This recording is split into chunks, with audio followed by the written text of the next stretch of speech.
ఇది రైతు సంక్షేమాన్ని కాంక్షించే ప్రభుత్వమా, రైతాంగాన్ని ఇక్కట్లకు గురి చేసే ప్రభుత్వమా? మీరు గత ప్రభుత్వం ఏదైతుందో ఆనాడు కేసీఆర్ గారు 10,000 ఇస్తే రైతు బంధు మేము 15,000 ఇస్తామని చెప్పిన నేను కూడా ఆనాడు వరంగల్ డిక్లరేషన్లో నేను కూడా భాగస్వామిని అని చెప్పి అంటున్నాను. 15,000 కాదుగా అసలు 10,000 మాయమైపోయినాయి అంటున్నాను. మొన్న పంటకు ఏదైతుందో ఆరంభం చేసి 2 ఎకరాలకే పరిమితం చేసిండ్రే, 2 ఎకరాలకే పరిమితం చేశారు. అంతకుముందు 3 ఎకరాలు పరిమితం చేసిండ్రు, అంతకుముందు అసలే మోసం చేసిండ్రు. మరి ఇప్పుడు రేపు మళ్ళీ ఖమ్మంలో ఆరంభింపజేస్తామని చెప్పి అంటుండ్రు. మరి ఖమ్మంలో ఆరంభింపజేయబోయేది మరి ఏ రకంగా ఇస్తారు? నేనేమంటున్నా, గతం లోపల గత ప్రభుత్వం కానీ మెరుగైన రీతిలో మరి ఆనాడు కేసీఆర్ గారు 10,000 రూపాయలు ఇస్తే మీరు 15,000 ఇస్తాను. ఇవాళ రైతు కష్టాలలో ఉన్నాడు, రైతు ఇవాళ కష్టాలలో ఉన్నాడు. పంట సాగు ఏదైతుందో ఇవాళ ఇక్కట్లు ఈ వర్షాభావ పరిస్థితులతోని సమస్యలు ఉత్పన్నమవుతున్నాయి.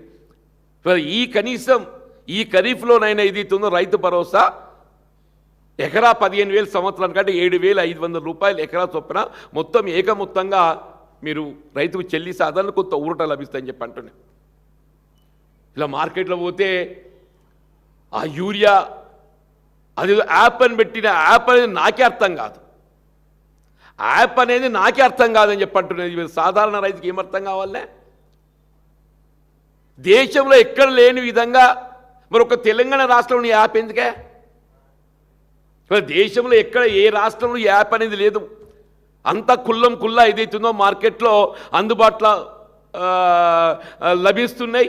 రైతుకు ఏదైతుందో అవసరమైన ఎరువు బస్తాలు కొనుక్కొని పోతుండే.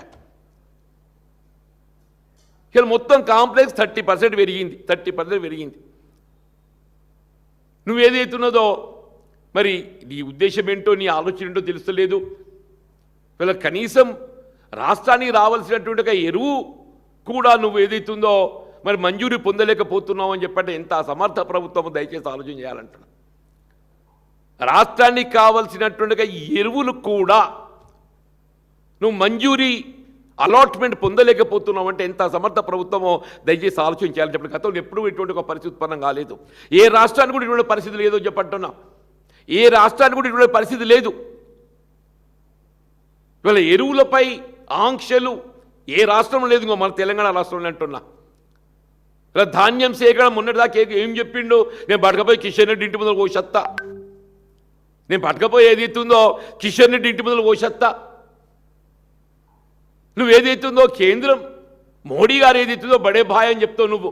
మరి ఆ బడే భాయ్ ఏదైతున్నదో మన ధాన్యంలో నీకేదైతుందో ధాన్యం సేకరణ కేంద్ర ప్రభుత్వ బాధ్యత గతంలో ఎప్పుడు కూడా లేదు. గతంలో ఉమ్మడి రాష్ట్రమే కానీ వీళ్ళ కేసీఆర్ గారు ఏదైతున్నదో వీళ్ళ 10 సంవత్సరాలు చెప్పంటున్నా ఎన్నడూ కూడా రైతాంగానికి ఏ విధమైన ఒక సమస్య ఉత్పన్నం కాకుండా ఎంత ధాన్యం దిగుబడి అయితే, ఎంత ధాన్యం ఉత్పత్తి అయితే అంత ధాన్యం సేకరించి వీళ్ళ రైతుకు అండగా నిలిచింది మరి ఆనాడు బీఆర్ఎస్ ప్రభుత్వం అని చెప్పి. ఇవాళ నువ్వు ధాన్యం సేకరింప చేయలేక ఇవాళ ఏదైతుందో రైతాంగాన్ని అరిగోస పెట్టే విధంగా ఆ రకం పెట్టకు, ఈ రకం పెట్టు, ఈ రకం పెట్టకు, ఆ రకం పెట్టు,